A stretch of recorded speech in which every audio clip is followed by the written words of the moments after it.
ปีเพิ่นมาเก็บเงินประกันภัยผมจะพาไปให้เลย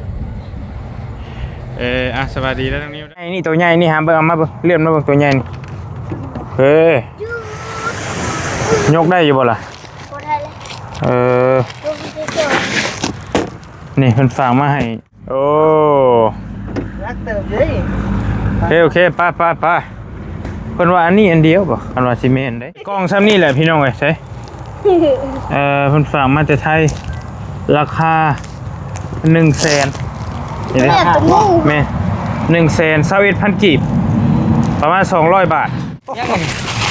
เฮ้ยปาดจิตโจ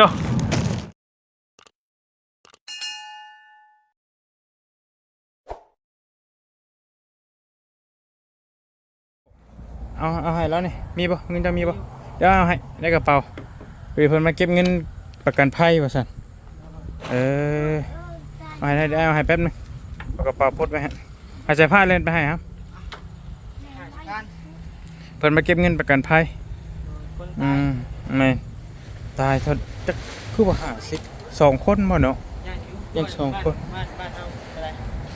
บ้านบริ30บ่หรือ40นี่แหละขึ้นแล้วเด้บ้านบริมาเฮ็ดอยู่เงินน้องเสื้อผ้ามือด้านมัดปีเพิ่นมาเก็บเงินประกันภัยโหเสื้อผ้าไปให้เด้สวัสดีแล้วน้องนิวเด้อที่แล้วเรียกบ้านการเมืองก็ต้องใช้เนาะเพิ่นก็เก็บเพื่อนได้เพิ่นเข้าแล้วเด้เพิ่นบ่ฮู้แล้วมีบ่มีเพิ่นก็ต้องเก็บคือเก่ามานี่ฮะมานี่จักคนน่ะคือว่าฮอด50คนเท่าไรคนตายเดี๋ยวนี้เพิ่นเว้าเท่าไรเจ้าก็ให้ไปคันนายบ่เอาให้มีบ่เงินน่ะให้กินนี่ตายคักพี่น้องเอ้ยเงินค่าประกันภัยยัน2 คนอ้ายเบิ่งนี่ไผอันมาเก็บกินนี่เอาบูบ่เป็นในบ้านของบ้านยังบ่บ่เมียในบ้านบ่หรือว่าในใดบ่ซั่นก็ตัวกันง่ายๆแล้วเนาะเดี๋ยวนี้เนาะอันนี้ว่าบ่เปลี่ยนก็ได้เอาจะว่าจะดีใช่ป่ะเอาแล้วตะเกาเพิ่นมาเก็บน้ำเจ้าบ่ซั่นเก็บน้ำแม่เฮากะเมนอยู่บ่ผู้นี้น่ะแม่บ่ผู้นี้ก็ไผล่ะบ่คนในบ้านนี่บ่จักก็เว้าแน่ๆน่ะกลัวเฮ้ยเว้าเลยบ่ฮู้ชื่อแล้วก็จบแต่ว่าแม่นคนในบ้านแม่นบ่โอเคเจ้าก็ว่าให้งงเลยกว่า50,000ยัน2 คนหั่นแหละเพราะว่าเห็นข่าวว่าคนตายน้องเพิ่นก็ได้ในบ้านน้องเพิ่นตอนนั้นว่าผูกคอตายว่าซั่นมีคนผูกคอตายได้แม่นคนนึงชาติจะตายแท้น่ะจักนี่ว่าพ่อแม่เลี้ยงมาจนใหญ่แล้วก็ชาติว่าอยากตายจักแน่สิเว้าซื่อเนาะตรงนี้ขอบใจเด้อขอบใจหลายๆจ่ายให้จักไผตายจักบ่จักเจ้าก็ได้บ่จักไผตายจักไผเป็นที่แล้วเวียกบ้านการเมืองมันก็ต้องเสียน้ำกันลมหนาวไปใส่ผ้าไปรถน้ำไม้นั่นปะมีแนวให้ปะเจ้าโอ้ลมหนาวบางหามเพิ่นก็อยู่ผู้เดียวมื้อนี้พี่น้องเอ้ยพอช่างก็เมื่อปะแล้ว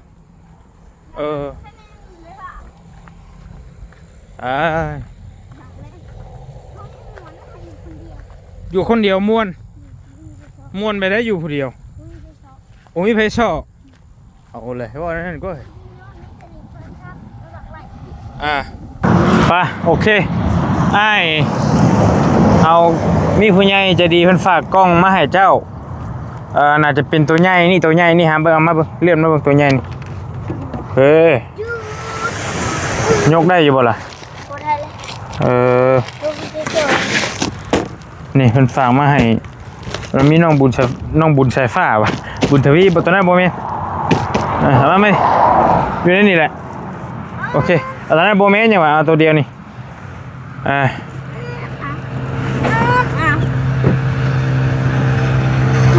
ลองยกมึงดูยกบังนี่ยกบังขึ้นบ่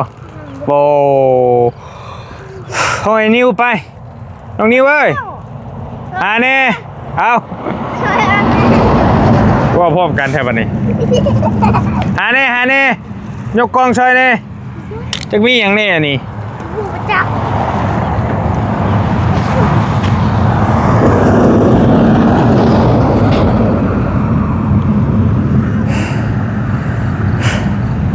โอ้เมื่อยกันเลยก็ได้ ยังไงน่ะ มันมีผู้ใหญ่เป็นฝากกล้องมาให้นะอันเดียวตัวขึ้นจิเมนตัวนี้นะไปหามก็ได้ป่ะ เขาห้ามก็ได้ได้ เป็นยัง เขายกยังบอกขึ้นเลยเจ้าได้แบบไป โอ้ เห็ดหน้าเห็ดตาข้างในบ้านโอ้ รักเติมเลย โอเคป้าเพิ่นว่าอันนี้อันเดียวบ่อันว่าจิเมนได้มันก็เด้อมาแล้วป้า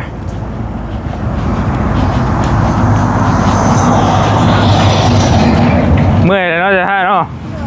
เห็นเวียกบนมือแล้วมื้อนี้เมื่อยเปลี่ยนที่การเจ้าก็ได้ป้า ได้สาดดีครับ ได้ชาติอยู่พี่บ่ชาติตัวนั้นอยู่ใช่ชาติอีกตัวหนึงก็เห็นอีกตัวหนึงอยู่ ไอ้พวกนี้แก้เซ็ดออกไฟมันใต้ปะ จังวะจักอยู่ใช่นี่บ่เสียบแล้วบ่เฮ้ย ไป โอ้ยอ๋อมันต้องเสียบเอาบ่ตัวนี้โอ้คำไว้พี่น้องไอเดียวนี้แป๊บเดียวมันก็คำเลยโอ้ ผมเลือดทำ ไปเอามาไป บางลมบ่นี่ฮะ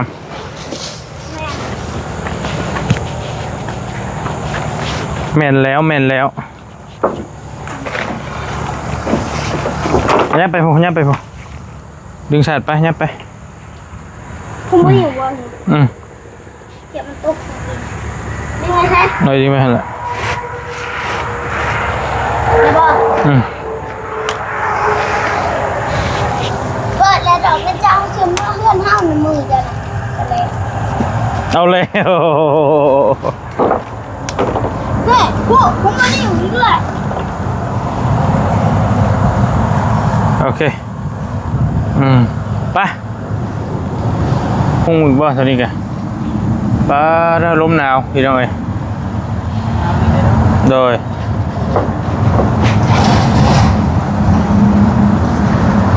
แต่ว่าโอ้โอเคน้องนี่จะก็มานั่งพี่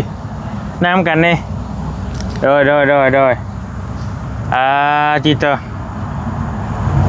ไอ้ชิบงมุมมันกันได้อยู่ปะ ทุกอย่างมันตกคนทางอัน อะไรยัง มันเด็กมัน อันนี้ตกอยู่ใส่ แต่สั่งเลยเนี่ยแล้ว ส่งเพื่อนนะส่งน้องเซฟ้า เฮ้ยมันกระถางไปเลยเฮ้ยเดี๋ยวจะยิงหนักใส่นั่นน่ะก็ สิไปนั่งน้ำอยู่หามุมกัน ใส่หมอหน่อยเนี่ยมันยังดี มันจะหายไปแล้ว เบอร์มีให้ มีให้ปะ เบอร์ อย่าไม่ตกตาเดี๋ยวละจุร้อย มาขอโทษเด้อเอ้ยเอามากระชั้นออกกันฮะ อ้าวมันได้อยู่ มาออกใช่ป่ะ สัญญามันนี่นั่นนึง เฮ้ย เป็นน้ำมุมมันบ่เห็นนะมีมีดมั้ย เป็นเมื่อ ตรงไหนแท่ง จังวะมี จะบอกเดิมมีงู นี่กล้องซ้ำนี่แหละพี่น้องเอ้ยใช่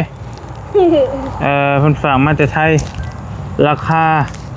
100,000เห็นไหม แม่เป็นงู แม่121,000กีบประมาณ200 บาทตัวนี้กล้องหนึงนี่นะ200อยู่ฝั่งลาวได้พี่น้องอยู่ฝั่งไทยบ่เกี่ยว ทางไทยกับ ฝั่งไทยเสียต่างหากแม่อยู่ฝั่งลาวค่าขนส่งข้ามน้ำโขงมาเด้ เรียกอันนี้ปาดบ่เบ้ โอ้แต่มันมีของใครเนี่ยแต่แว่วๆเหมือนรู้สึกว่ามีของน้องนิ้วน้ำเลย โอ้โห เบิ่งก่อนสำหรับบ่มีก็จะว่ากันเด้อคันจำผิดก็ได้โอ้ ยังไง เฮ้ย ปาดจิตจ้ะมันคือเกินแต่ว่า มันคือเกินเลี้ยงเกินน่ะนะ ปาดใช่จ้ะ นั่งบ่อยหมอแหกใส่กระโปรงมีวัด ยังนี่ อ้าวเบิ่งเป็นยังไงนี่หามเดียว เบิ่ง เป็นยังไงนี่ พริกไทย ป้าเห็ดอันเครื่องเห็ดแนวกินมึงกว่าข้าวคั่วโอ้ หอมกุ้ยมาดิใส่อีหยังดำๆ ก้อยอันตัวแกเบิ่งก้อยใช่มะขามกินเฮามากินมะขามนี่แล้วถ้วย มาเพชรพูด ล่างยบดีเด้อนี่โอ้หมักพริกหรือว่าหมักเผ็ดอันเดียวกันพี่น้องเลยนี่เต็นเลสยังดีเลยนี่เอาไว้นี่เด้อล่างยบดีแล้วหามเด้อไม่ยังนี่ โอ้นี่ ได้นะ รสดีก็มีเอ้าจำจะกินเอามะขามบัดนี้ไม่ยังนี่ บี น้ำจิ้มเนื้องัวโอ้ นี่จ้อง ไม่แค้นเสื้อพี่น้องเลยนี่เด้นี่สายฟ้า เนาะ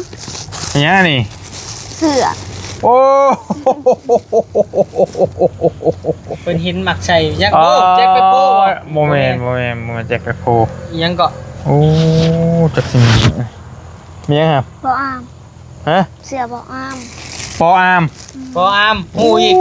ยังบริจาค บ่า เล วย อามบ่ เนี่ยเราเห็นติ๊กต็อก เห็นในทิกตอกลายชุดเลย ดังอีกก็ได้ นี่คือการแค้นเสื้อนี่ ปลาตัวเล็กไว้ เป็นดี กินกาแฟ เนาะว้าวเลยกะยามเช้าคักอยู่นี่ นี่รสดีอีกนี่ อะไรเลยอ่ะ จังว่านี่นะ จอกไม่ย้ำห่วยเลยดิ เดี๋ยว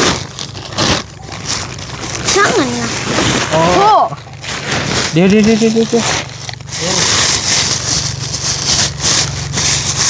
อันนี้นี่มือฮะลงมือกูไม่สิเจ็บบ่ น้ำจิ้มแม่ เนี่ย ยังวะ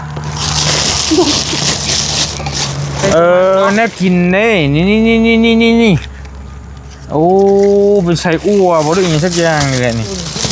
โอ้เดี๋ยวแบ่งกันนี่กินเมย์เพันบอกอยู่ว่ามีแนวกินน้ำน่ะนี่น้องนิ้วนี่เป็นหนังเป็นชิ้นทอดนี่สักอย่างนี่แหละ ยังว่า บ่ ชิมมันก็ชิมข้าเจ้านั่นก็ เดี๋ยวเบิ่ง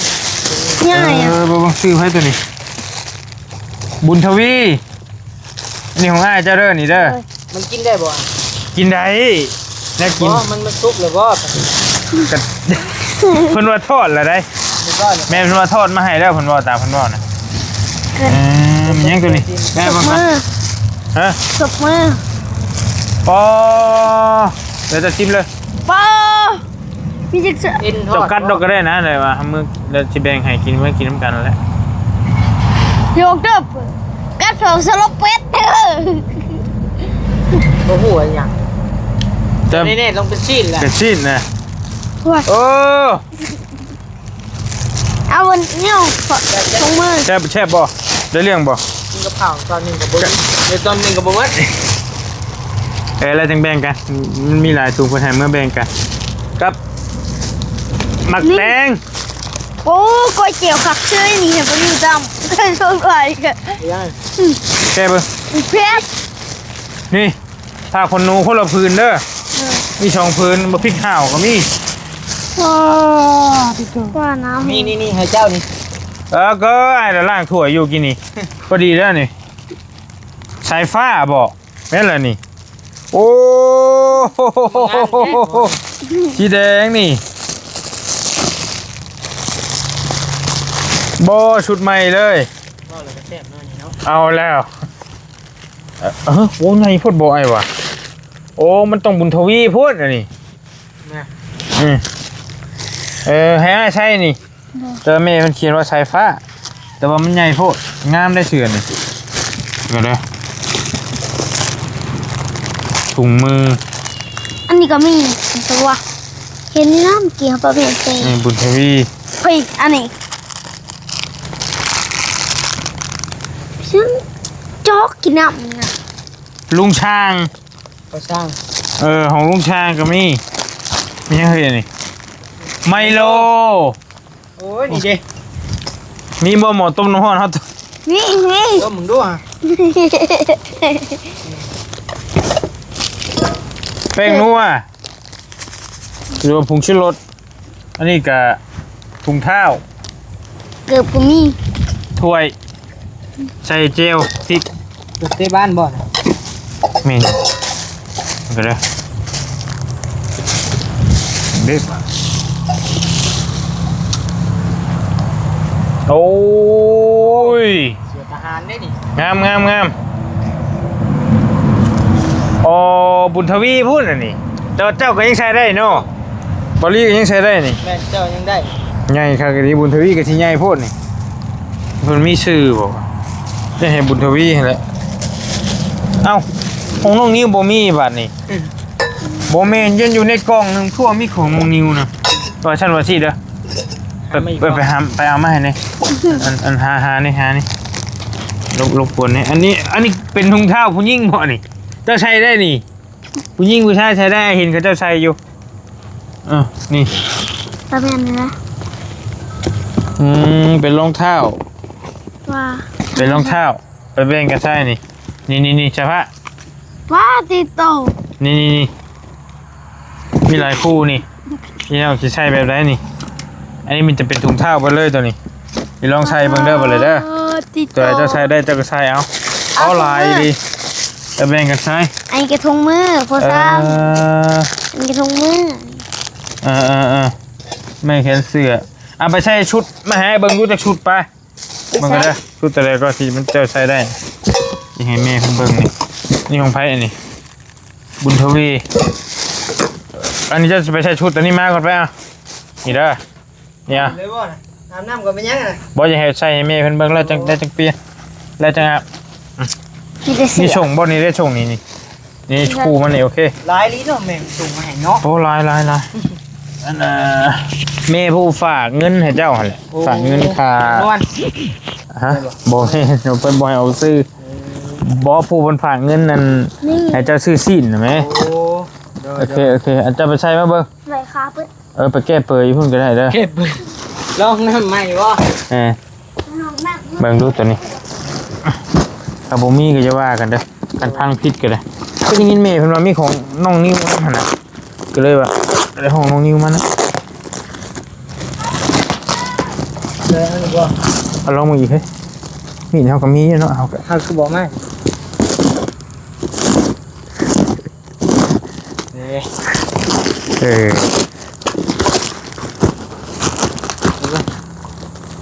โอ้โหเฮ้ย เด้เก็บหมูบ่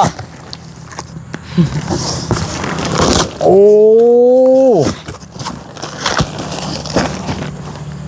ยัง นี่ เก็บหมู แคบหมู ตำหุ่งนี่เนาะ อ่า เนาะโอ้ นี่เอาเดี๋ยวเบิ่งมีชื่อป่ะ มันบ่ ยังได้ป่ะยูริโอ้ ลูกเจ้าบ่ เดี๋ยว นาเว้ย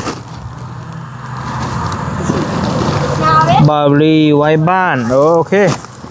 มีชื่อว่ามันเพิ่นเขียนชื่อให้อยู่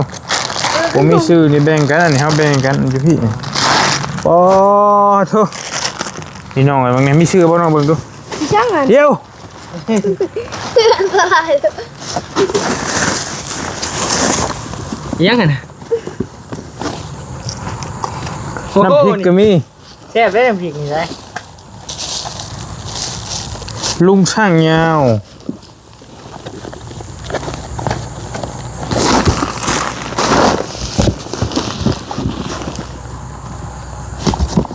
มีหลายคนนะพี่น้องหุ้งเฮิมก็มีเลยเบานิ้วนี่เด้นี่ โอ้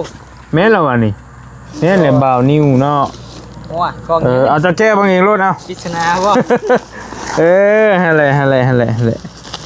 อะไรของ วัน เบิ้ นี้ ล หนูมีเงินปันกันเลยนะ บอลลี่ตัวนี้บอลลี่ ไปโคมบ่ จังหวะแม่นบ่ เล่น ลุงหนวดก็มีก็มีขวานเลยดินี่เรื่องของน้องนิ้วตัวน่ะลุงช่างยาวลุงเฮิมโอ้ยังดีเนาะไฟคือของเจ้าเลย แม่นบ่ แม่น แกมึงดูเคยลองดูพอดีแล้วกลางค่ำนี่ เนาะ โอ้ลองดูโอ้ แย่งได้เนาะ ช่องไม้จะพามึงดูโอ้เชื่อไม่เลย เรียบร้อย เฮ้โอ้เบิ่งของนี่ของมอลลี่แก้มกัน ดูคนละโหมดเลยเนาะ เอ้าอย่าลมผัด ไปโคบมันนี่ละ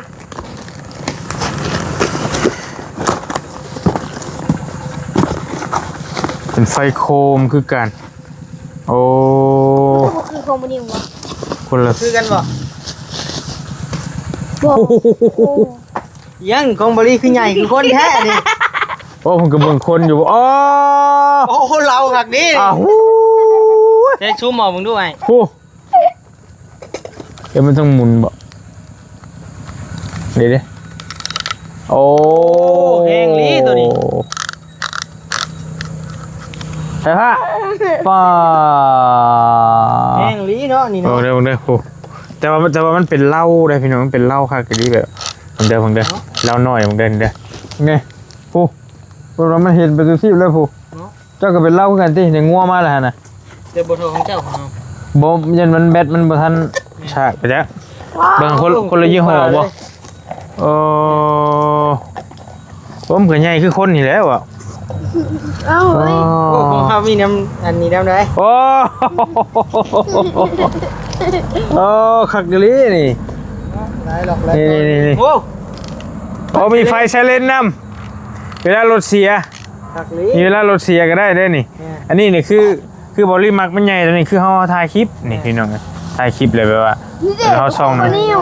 มันสว่างบ่แม่นเอาไปแต่ก็มีซื้อ คือ อ กัน ยู่ อยู่ ต้องมีซื้อ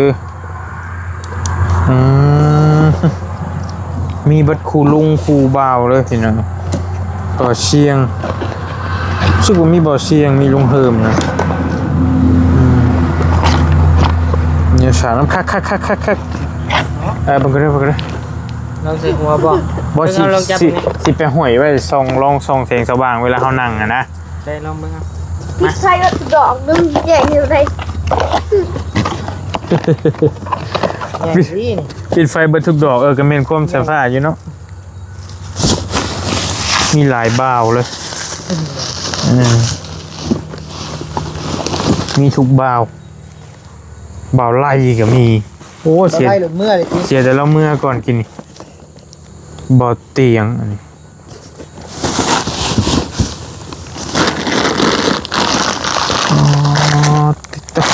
นี่ของลูกสาวนี่ให้ลูกสาวตัวนี้โอ้โห โอ้มีไวไฟพร้อม มี Wi-Fi ว่าดอก โอ้สัมผัสมือได้บ่ลีเห็นบ่ โอ้โห ร้อยลีของเจ้านี่ เฮ็ดโอ้อ๋อคล้ายๆว่าเฮาตั้งไว้เดี๋ยวคนย่างผ่านเข้าใจบ่เจ้านึกออกบ่มันไกลจังบ่ได้เนาะบ่เวลาไอ้ว่าคิดว่าเพิ่นกันไปขโมยเห็นน่ะบ่หรือว่าได้ เฮาปิดเด้เวลามือเปื้อน มีเปอร์เซ็นต์บอกอีกนี่เส้นแบตเตอรี่บางทรงนี่โอ้เด้บนสัมผัสนี่ โอ้โอ้จะบ่หลายตังค์อยู่บ่จักนี่เนาะเบิ่งนี่เนาะ ลายอยู่ บ่แม่นบ่เอาได้พี่น้องบ่ลี่มีไฟตัวนึงที่ผู้ใหญ่เพิ่นฝากมาให้เด้บ่ลี่หาซื้อโคมแบบนี้นะ มันบ่มีเนาะ มันบ่มีเนาะ ใช่น่ะ บ่ว่าไปอันเพราะว่าไปหา ผู้จะเบิ่งผู้เอ้า ไปเยี่ยงสตาแล้วก็ เล่าคักนี้นี่ ไปเยี่ยงไปทางนี้เยี่ยงไปทางนี้ โอ้ มันเห็นไก่เนาะ โอ้เป็นยังหนู โอ้ ประมาณ2 ลัก 3 ลัก พูดเลย นั่นละไก่ตาภาษีบ่ฮอดพุทธเบิ่งขอโทษอยากส่องเบิ่งอันน่ะผมสว่างมานี่นะผมบทเจ๋งไปได้ก่อน โอ้ ไปทำเจ้าบ่ หายดิ โอ้กูตายอาจจะพาไปเห็นไปนี่เวียนกรรมได้นี่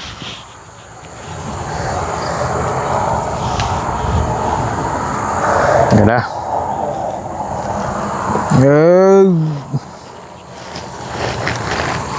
ได้นี่ ได้ปะ ได้อยู่โอ้ แค่นี้แซ่บได้เลย กินเลย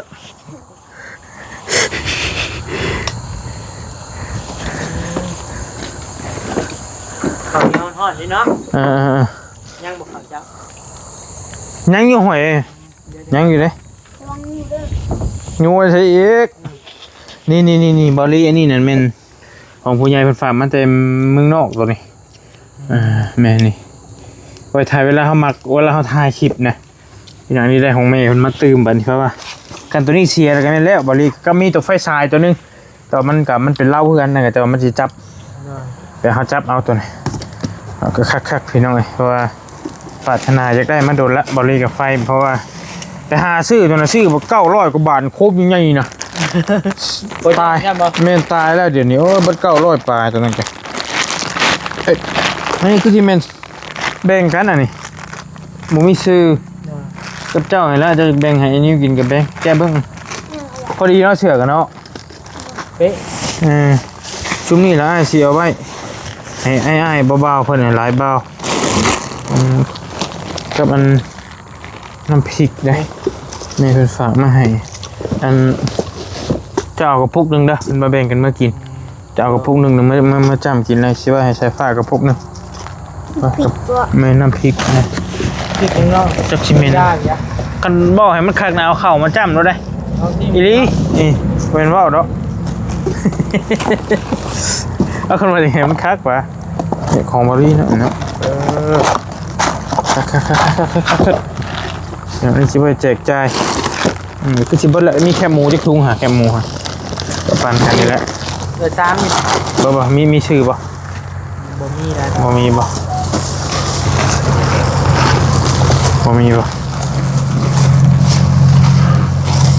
ก็ปันกันเอาเจ้าถุงนึงเด้อแล้วให้อันนี้ถุงนึงปันกันคนละถุง เล่นเจ้าดิ บริสเก็บไว้อันนี้ก็ปันกันพอดีแล้วคนละถุงนี่เลยเสียไว้ตัวนี้นี่ถือว่าจบบริบูรณ์ปั่นกันมากินแล้วน้ำพริก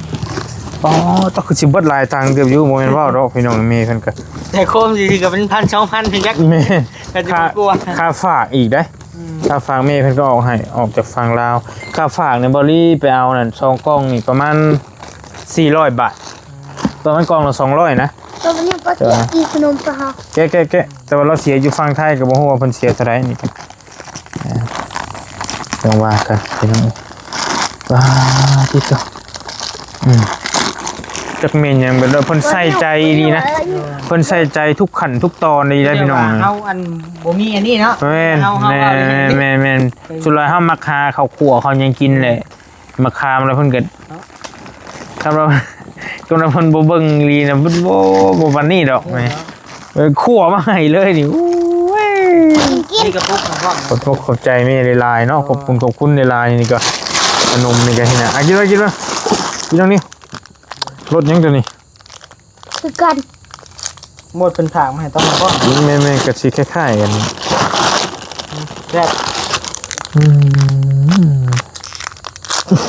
บ่ยังบ่ทันตำก็มีอันนี้ยังก่อนบี้เนาะ มันดีเอิ้นดีว่าเอิ้นบี มื้อเราถามหาบี้เด้ไปรอหาซื้อบี้บ่มี ใส่ลาบใส่ก้อย เบิ่งมื้ออื่นกินบ่ลาบมาบ่ได้แม่เพิ่นเอาให้อันนี้ก็มีล่ะเดี๋ยวซื้อเอง ก็ดีมีก็ดีกินได้ยกมือมาหลายก็ได้จัก โลเนาะ จะครึ่งก็ได้สิมันหน่อยโพดบ่ มันโพดสั่งดิ กินน้ำจังครับจะบ่ได้มีไผลายเพราะไปลึกนะเพิ่นตัวจริงแหล้วมันสิเอาไว้เดี๋ยวได้สิเอาไว้กล้องก็ได้นี่ พอดีนี่เสือมันก็ได้ชุดก็กินนี่หลายชุดอยู่เลยพี่เสื้อผ้าเพิ่นส่วนใหญ่สิเป็นของเสื้อผ้าท่าน เบิ้งไปดิ วันนี้ ทีมบีเลยหวานได้เหรอ ไปแล้วแต่ ลองเบิ้งเอา บ่แล้วเห็นบ่จะลองเบิ่งซีมบีละหวานไปได้เฮ้ย ใส่กระบุมีอ่ะ เจ๊พลังกายอยู่มาจาก แช่ด้วยใช่ปะ คม บีสำเร็จรูปอันนี้บีสำเร็จรูปมีแป้งนัวมีผงชูรสรสดี รสดี ผงชูรสเนี่ยคือแป้งนัวนี่แหละแล้วก็มีหมักพริกห่าวน้ำก็มีแคบหมูแล้วก็มีข้าวขัวมีพริกพี่น้องคนขัวข้างในมีน้ำจิ้มอันนี้กินกับ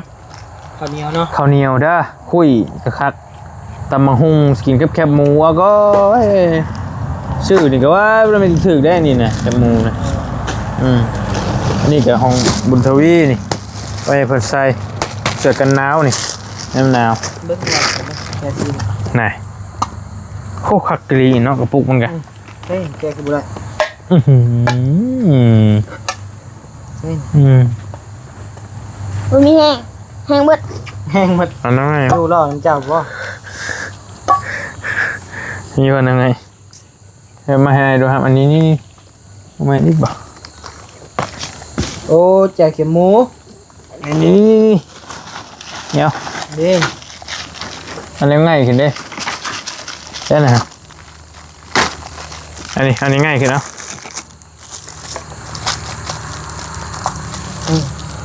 บอกแก้วแล้วแก้วจากถุงรถอันนี้ กองใหม่ดิ เห็นอะไรเบรกแก้เลยดิกำลังสิ5:55 นาทีพี่น้อง เดี๋ยวนี้ได้ เมน อุ้ยค่ำแล้ว มันคือว่าคือมืดไวใช่ 6 โมงเลยได้ มันไว โอ้ไม่ว่า โอ้โหลองนะ แซ่บเลย แจกเข็มหมูคุยได้เนาะ แคบหมูวะ แม่นบอก กาแฟป้าไปยังป้าไปส่งกาแฟปะ คุยกับข้าวเหนียว เนาะกินฮอด ข้าวเหนียวแล้วหาเดียวแล้วแปลว่าเอาไปป้าไปโดนไปใช้ก็ได้นะอันนี้ บ้านเฮาบ่มีขายดอก หายากอยู่สำเร็จรูป มีหัวบัวพัก ไง แซ่บเลย เขาท่า ส่งไว้ก่อน จงไว้ก่อนที่เธอเบิ่งกันนะขออนุญาตเบิ่งนี่แป๊บหนึงพี่น้องเอ้ยป้าต่อมากมายไก่กองหลายสิ่งหลายอย่างให้เมย์เพิ่นฝากมาให้ ติด ตอนนั้นก็แม่นตอนนั้นก็ตอนที่เอามาให้ใช้ผ้าอยู่กลางทุ่งนาน่ะก็แม่นตัวนั้นก็ โตขนมมันเห็นบ่ แม่นตอนนั้นได้เฮากินกันตอนนั้นแหละเมย์เพิ่นฝากมาให้กันยอมรับเด้อพี่น้องเมย์เพิ่นแบบแรกๆเลยผู้ช่วยเมย์ผู้ช่วยน้องเพิ่นนี่ก็เมย์เพิ่นนี่แหละ คู่แรกเลยบ่ ผู้แรกๆเพิ่นซอยหาบ 1,500 บาทตอนบ่ได้มาหาน้องเพิ่นแรกๆซื้อน้ำซื้อหยังน้ำแพ็คน้ำหยังมาให้ตอนนั้นตอนบุญทวีเฮ็ดเฮียบ่กิ่งกระหลุมออกมา เริ่มต้นเลยติ แม่นเพิ่นก็ซอยเทื่อเล็กเทื่อน้อยเทื่อละแต่ว่าซอยเรื่อยๆน่ะ เด้อ เรื่อยๆอยู่เพิ่นก็เห็นแล้วก็กระบาบเพิ่นซอยเบิดนั่นแหละทั้งลาวตรงลาวใต้ทั้งเขาต้องดื่มต้องหยังก็เพิ่นก็ซอยตามกำลังเพิ่น นี่ เอาไปหนีบเครื่อง เอาไว้นี่หยังอันนี้น่ะเบิ่งหูดังจังน่ะ ดิมหูดิมหู หนีบหูไปอยู่ได้ เราอันยังก็อัน หนี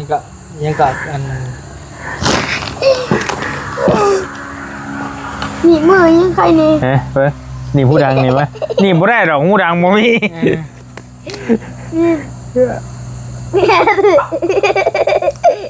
เนาะผลินกันเนาะหนีบแล้วก็ดึงนะ แม่นได้แล้วสมควรแก่เวลาพี่น้องมีแต่สิฝากทางน้องสายฟ้าเด้อน้ำเด้อ ขอมกขอบใจขอบบุญขอบคุณแม่เพิ่นเด้อเพิ่นอุปถัมภ์ค้ำสู้เจ้าแนวอยากแนวกินเพิ่นใส่ใจทุกสิ่งทุกอย่างแม้แต่ผ่าคนหนูแม้แต่นี่มาอันนี้แม่เชิงปลูกนี่ให้บ่ได้ยุ่ง เนาะ แนวสิได้กินแน่นี่ เอาให้กันนิ่งปลูกให้ ฝึกบุก ใช่บ่ลูก เอาสียังนี่ ที่นี่กับที่นี่ตัวใด ที่นี่ นี่เหรอบ่ เนาะ ฮะ บ่ อาบน้ำจะหน่อยลาไปเช็ดเด้อนี่ ป้าแล้วแหละ แนวกอาบเลยเปล่าต้มน้ำดังไฟปุ้นรถปุ๊บหัวพ่อมแนวนะ ก็มีเอาไว้ อันนี้ไม่ให้อ้ายนี่ไม่ให้อ้ายตัวนี้เชือกอันนี้ไปเฮ็ดพึ่งรถเจ้า ชุ่มรถ ชุงรถมันยังชุงรถอ่ะทางบริเองกะสิให้ทั้งน้องเพิ่นขอบมกขอบใจขอบบุญขอบคุณแม่เพิ่นบัดนี้ขอบมกขอบใจหลายๆเนาะโตหลายสิ่งหลายอย่างนี่ต้มไมโลกินยังไงนี่บ่แม่นกาแฟนี่ไมโลมันจะคือโอวัลตินนี่แหละ ตัวแรงตัวเล็กก็ได้ กินยามใดก็ได้บ่มีปัญหา เอาไว้ให้พ่อช่าง ไว้เจ้าตัวนี้ ของเด็กเขาเล็กน้อยครับผู้ใหญ่ก็กินได้มันบ่กี่ที่ได้ แบ่งปัน เด็กน้อยบางคนนี่ฮุบไว้แล้วนี่บ่ขนมตอนนั้นแม่มันฝากมาให้กันยกไม้พ่อช่างนี่ชูพ่อช่างกินเป็นไดบุคักอยู่ตั้งใจมานมมือได้อนมมือน้ำกันเบิ่งกล้องนะครับเด้อนมมือขึ้นงามๆตั้งใจขอบบุญขอบคุณเด้อ ขอบคุณเด้อ แม่ใจดี แม่ใจดี อยู่ทางฝั่งไทย ทางฝั่งไทย ให้เจ้าอยู่ดีมีแห้ง ใจดีไม่แห้ง ให้โชคให้มาน ให้โชคให้มา ให้ร่ำให้รวย ร่ำให้รวย ปรารถนาสิ่งใด ชนะสิ่งใด ให้เจ้าได้สิ่งนั้น จะได้สิ่งนั้น สมความปรารถนา ความปรารถนา เดินทาง เดินทาง ขึ้นเหนือ ขึ้นเหนือ ลงใต้ ลงใต้ ให้มีแต่คนหัก ให้มีแต่คนหัก ให้มีแต่คนแพง มีแต่คนแพ้ อยู่ดีมีแห้ง ให้ดีมีแห้ง ร่ำรวยสาธุเด้อแม่เด้อขอบใจละลายเนาะอ่ะเอาน้องนิ้วนั่นนี่ก็คักหล่นมือหล่นนี่ยังไง อุ่นเลย โดยน้องมือครับ ขอบมกขอบใจเด้อเนาะ โด ทาง ย แม่ใหญ่ใจดีเนาะที่ฝากเครื่องฝากของฝากโคมให้ลูกให้หลานเนาะแล้วก็ โดย ฝากสิ่งของให้น้องสายฟ้าเนาะที่แม่ยังสงสารเมตตาน้องเพิ่นแล้วก็ทางบ่นิวนำเนาะ โดย วันนี้ก็ขอบคุณขอบใจหลายๆเด้อเนาะขอให้แม่อยู่ดีมีแรงความเจ็บบ่ให้ได้ ความไข่บ่ให้มีปรารถนาสิ่งใดขอให้ได้สิ่งนั้นเด้อผมสมความมุ่งมั่นปรารถนาเด้อแม่เด้อเนาะอย่าเจ็บอย่าจนร่ำๆรวยๆเด้อแม่เด้อ โดยสาธุเด้อเนาะเอ้าทางบริกับทางหน้าเนาะก็ต้องขอขอบคุณขอบใจขอขอบคุณขอบคุณแม่หลายๆเพิ่นก็อุปถัมภ์ค้ำชูเนาะซอยเหลือหลายๆเคสรวมถึงเคสน้องสายฟ้าโดยตลอดมาเพิ่นก็เบิ่งแยงคนทุกข์คนยากมาแต่โดนแต่นานแหละทั้งแม่เพิ่นก็ได้เนาะเอาทางบริเองก็ให้แม่เด้อพร้อมครอบพร้อมครัวอยู่ดีมีแฮงโชคมาร่ำรวยเดินทางขึ้นเหนือลงใต้ก็ให้มีแต่คนหักคนแพงเนาะให้มีแต่คนเบิ่งคนแยงเจ้าเด้อแม่เด้อให้เจ้าร่ำรวยอยู่ดีมีแฮงอย่าเจ็บอย่าจนอย่าคัดอย่าซนเนาะร่ำรวยอยู่ดีมีแฮงเด้อแม่เด้อสาธุเนาะไปทั้งเฮา3คนก็สิขอโตจบคลิปปิดคลิปไว้เพียงส่ำนี้ก่อนอยู่กัน3คนมื้อนี้ก็ได้พอสร้างก็เมื่อแล้ว ดินก็ยังบ่แล้วซ้ำ แล้วก็ว่าบ่เมื่อยก็สิคนดินต่อแล้วจังว่ากันสบายดีพี่น้องบ๊ายบายเอากล้องให้ได้เนี่ยอันนี้ลุกก่อนเลย